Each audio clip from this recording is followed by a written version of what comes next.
Sparkles. Well, here's the recap for Lift More Week 3.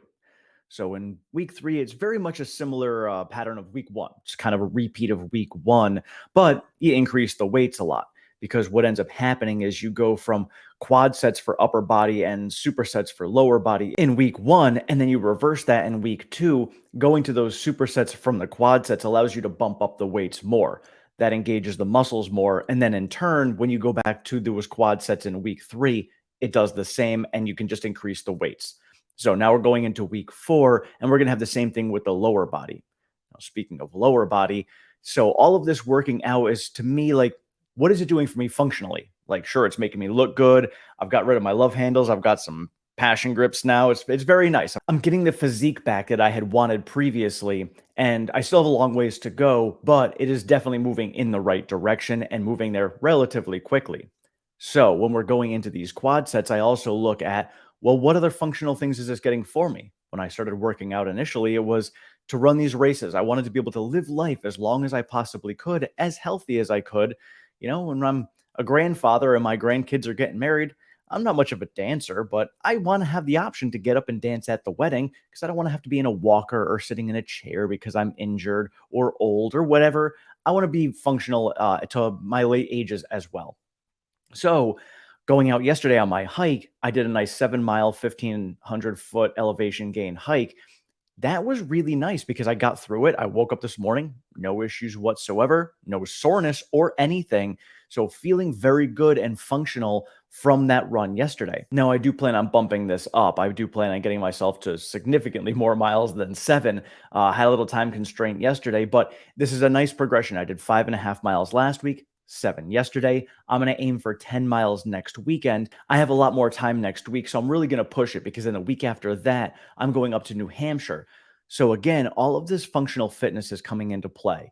So looking at all of the different things that this program has to offer, wondering now, what am I going to do after this program? One of the options is to come out and just do the program again. There's nothing wrong with that whatsoever. I also have Hammer and Chisel that I like. I have other programs that I love as well. So when I get to that point, I'm going to just kind of decide later as this program goes on. We're still in phase 1. We still have phase 2 of this program, which is more of a shredding type phase. So I'm looking forward to phase 2, see how that gets me for my race. This program is going to end right before Father's Day weekend, which is race day weekend for me. So I kind of have all of this building up to that point, doing all the hiking, all the stretching. I do need to get back to doing more yoga. I have it on my slate today to do. So I'm going to make sure I get some of that in. Recovering is extremely important. So I want to make sure I recover all of my muscles, stretch them all back out. That's what's also going to allow me to keep this building stronger as I go through this and prevent injuries as well. So going into that race day weekend, again, not sure what's going to happen, but this past week was a very good week. The sleep has been a struggle, but I started using sleepy time tea. I had it before. I just chose not to drink it because then I wake up in the middle of the night having a pee. But I'm trying sleepy time tea as well before I go to bed. That's really kind of knocking me out and making me feel better. I did get myself an Apple Watch because I wanted to track my sleep.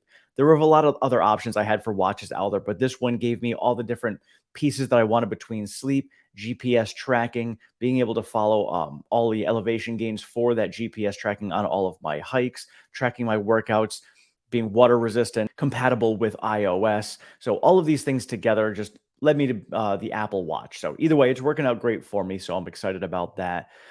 And so, yeah, just going into this next week, this is the last week of phase 1, seeing very good progress. My weight has not come down. My weight is still at 192 pounds, but I'm just feeling stronger and maybe I'm putting on muscle. I still have probably maybe 10 to 15 pounds of weight I want to lose, but that's going to entail me building up muscle and losing fat at the same time. So again, I'm not concerned. I'm happy with the progress that I'm making. I'm in no rush. To me, fitness and taking care of your health are something you do for an entire lifetime. I do this for life, not for an end goal. So there are little stepping stones along the way, like my race or hitting certain goals in weight loss, looking certain ways, maybe a wedding coming up, vacations.